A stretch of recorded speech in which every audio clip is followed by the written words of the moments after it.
Hey, yo, I'm real excited to see all y'all this year. This is the diabolical Biz Markie, and y'all get ready to see the greatest throwback joint of all time.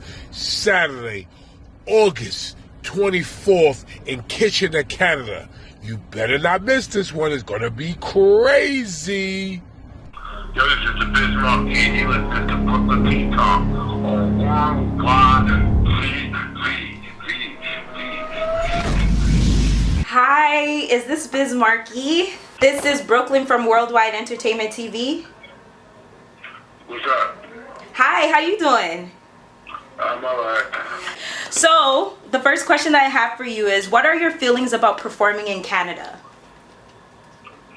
I love Canada. The food's good, the people are good. It's just a breath of fresh air. They're real hip-hoppers.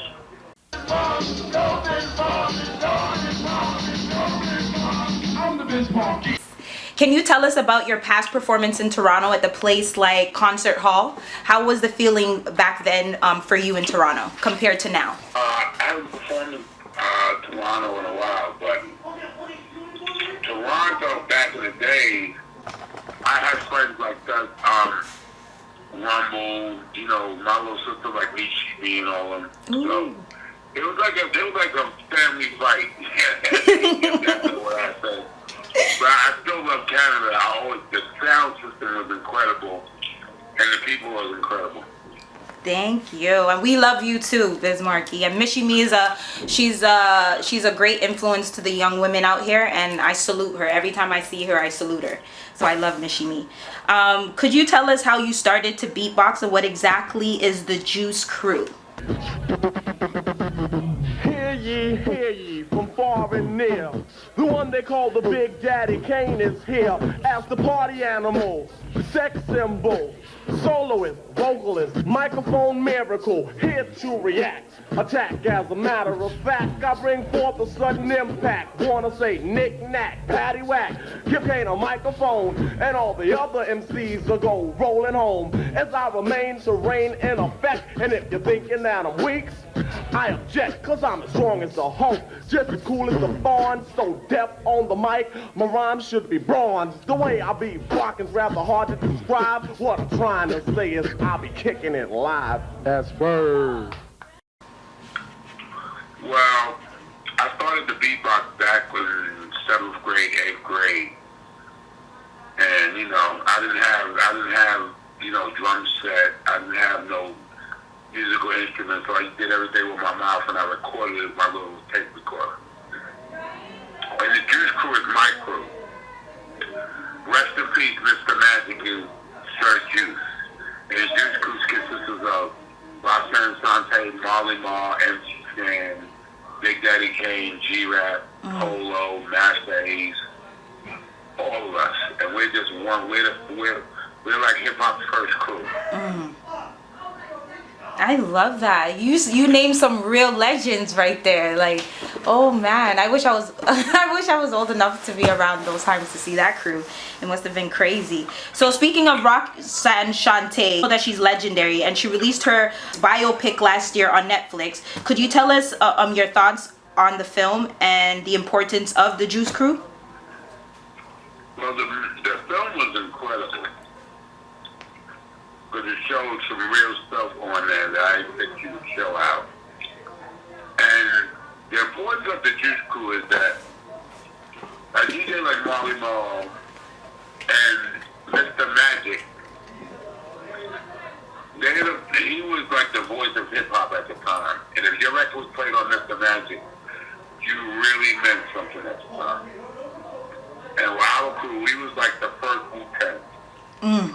Because we had so many different personalities and individual talents in the crew that was unbelievable. As everyone knows, one of your biggest hits was Just a Friend. Could you tell us if that was actually a real story, or is that just like a classic hip hop storytelling? That was an actual true story that happened to me. So instead of fighting the girl, I put it on my pen and paper. I put the pain to the pen. That's I wish a lot of people could put the pain to pens instead of acting out different ways. So did you end up getting the female at the end of the day after you recorded it? Did she finally wanna talk to you, be with you at this time after Just a Friend came out, or? No, I called her with somebody else. Ooh. That's what Just a Friend is about. Oh no. Ooh. And how did you react to that? Besides putting it pen to the pad, did you, after that, was it like, did you have, when it came to women, were you more like cautious when it came to approaching women? Because I wasn't really into women at the time. If you understand the vapors, I was into my music. Yeah. So that was my first girl that I ever got into, and that's what happened. So I was really precautious. Okay. So what are your thoughts about old school hip hop in comparison to the hip hop of today? Well, you can't compare both because we didn't have social media as y'all got now. Everything had to be fresh from the start. And a lot of things we came was raw and real. And everything evolved at that time. It's just that the hip hop for now is for the young kids. Just like when we was young, hip hop was for us. All right, how do you feel about hip hop becoming such a big business today? I'm bugging out on it. I wish it would stay where it was, but right now a lot of people ain't really hip hop. I'm not gonna say no names, but you know what I mean. I wish hip hop stayed as pure as foam, and then it wouldn't be as exploited as it is. I too agree.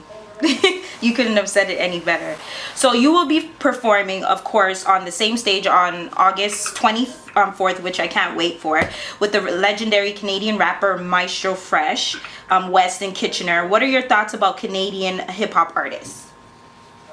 Hey, I like Canadian hip hop artists. They just different. Like the only Canadian hip hop artist that I didn't meet new school was Drake.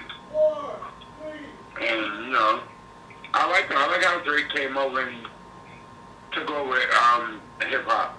And I just like I like difference. So I just like different people.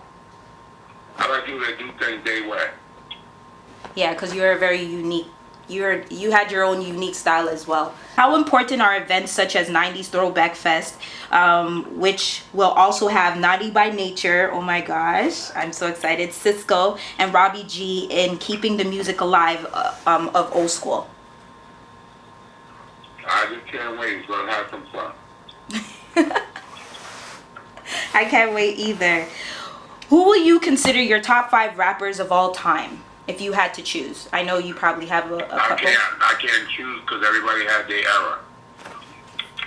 I like that answer. Everybody had their era. Like I've been through all the eras, so. Okay, so I'm picking this one. I'm picking this one. A lot of people didn't like everybody's records.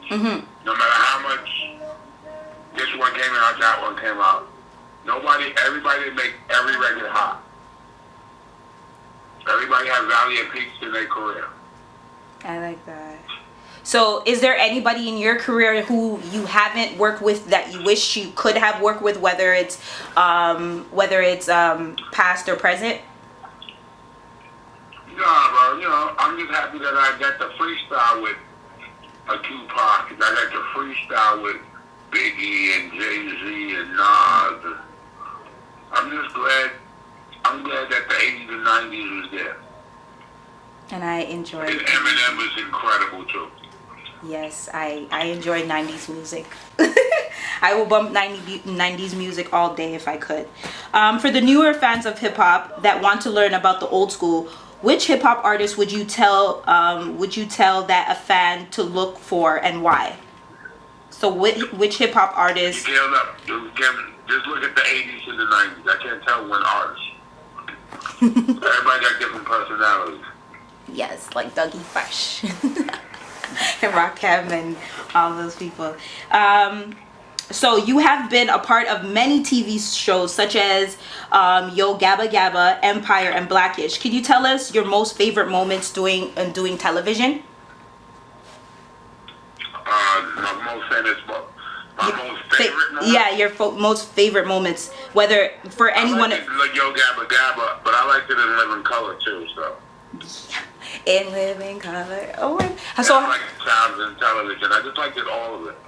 Nice. So how did you get? I can't give you no favorite moments because I loved hanging with Jamie Foxx and Tommy Davidson and them stuff. Nice. So how was it? In Living Color. So how did you get involved with Yo Gabba Gabba? Yo Gabba Gabba. Me and two other guys helped make it. Like the first two creators were Scott and Christian, and they brought me along, so I just helped them with it. Oh, that's nice. So what was the whole scenario about between you and 50 Cent recently? He said I owed him money from a long time ago. Like he bought me Chinese food back in 90 something. And now he wanted his money, so he wanted interest, so I gave him food stamps. I paid him. He ain't say what kind of currency. That is funny. I wish Teairra Mari would have did the same thing, but hey, that is funny. That is funny. But the thing is, if you owe somebody, you gotta pay them. Yeah, but with you, he wasn't specific as into what kind of currency he should give you. So I salute you for that. Mine was light work. Mine wasn't heavy work like all of them. I know. Hey, Biz Markie, I would like to thank you so much for your interview. I really hope and pray that I can meet you in person on the 24th. I'll be there. Worldwide Entertainment TV will be there. And I'll see you there. Give me a hug. Yes. You smell good. Yes, of course. I'm gonna make sure I smell just as good as Rihanna. Yo, this is the Biz Markie, and you're listening to Brooklyn Tea Talk on Worldwide TV. But you say you just a friend. Yay! I love you, Biz Markie. Thank you so much. All right. All right, thanks.